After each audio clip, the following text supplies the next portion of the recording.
Assalamualaikum warahmatullahi wabarakatuh. Saya Rifki Abdul Latif Assalam dari Fakultas PAI akan menjelaskan definisi usul fikih. Di sini saya akan jelaskan dulu atau sebutkan dulu daftar isi dari definisi usul fikih. Yang pertama itu ada pendahuluan, pengertian, perbedaan, metode komponen, tujuan, contoh aplikasi, hukum mempelajari, dan kesimpulan. Baik, langsung saja. Pengertian usul fikih.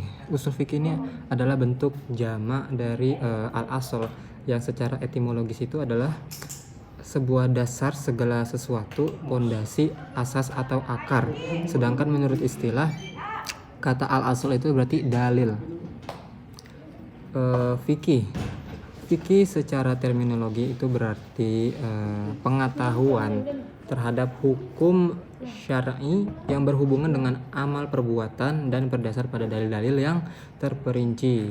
Maka bisa disimpulkan bahwa usul fikih ini adalah secara keseluruhan itu menurut Imam Baidawi berarti memahami dalil-dalil fikih secara global, bagaimana menggunakannya dalam menyimpulkan sebuah hukum fikih. Terima kasih. Di sini ada materi selanjutnya yaitu perbedaan fikih dan usul fikih. Untuk fikih sendiri itu di sini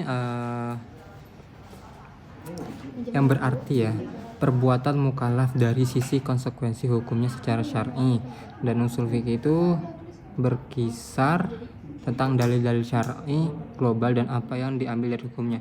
Jadi perbedaan fikih dan usul fikih itu adalah dari definisi itu sendiri. Kalau usul fikih itu menyangkut kaidah-kaidah, sedangkan fikih itu hasil dari kaidah tersebut. Metode dalam usul fikih ini ada 4 cara. Yang pertama itu adalah qiyas, yang kedua ada ihtisan, dan ketiga itu ada marlahah mursalah, yang keempat ada istihad.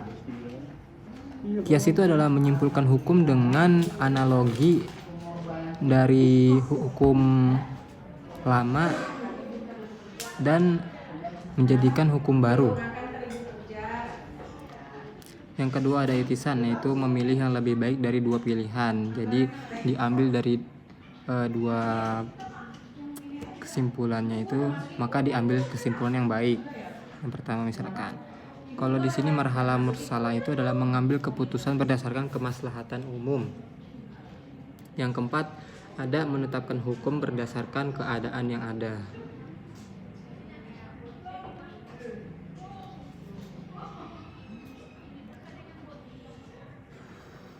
Komponen usul fikih. Komponen usul fikih terdapat memiliki 3 komponen. Yang pertama itu adalah dalil-dalil syara', terus kemudian ada kaidah-kaidah usul, dan juga yang ketiga yang terakhir ijtihad. Dalil-dalil syara' adalah landasan untuk menentukan hukum syariat.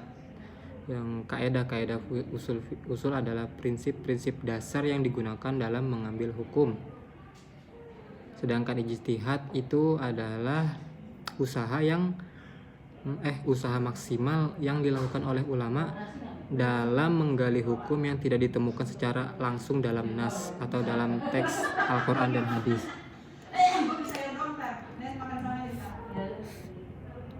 Tujuan usul fikih. Tujuan usul fikih ada 3 tujuan. Yang pertama adalah menjelaskan metode atau cara yang digunakan untuk memahami dan menggali hukum Islam. Yang kedua ada mempermudah dalam memutuskan hukum yang benar dan tepat dalam situasi tertentu, mana yang wajib, mana yang sunnah, dan mana mubah dan haram.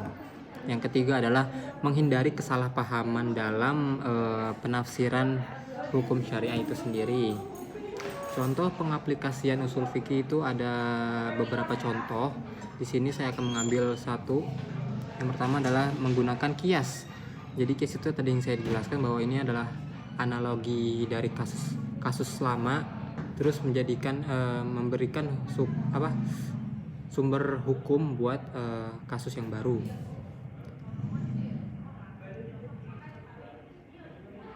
Kalau contohnya itu belum ada sini ya. Menggunakan kias atau analogi dalam kasus-kasus baru yang tidak disebutkan secara langsung dalam Al-Quran dan hadis. Hukum mempelajari usul fikih.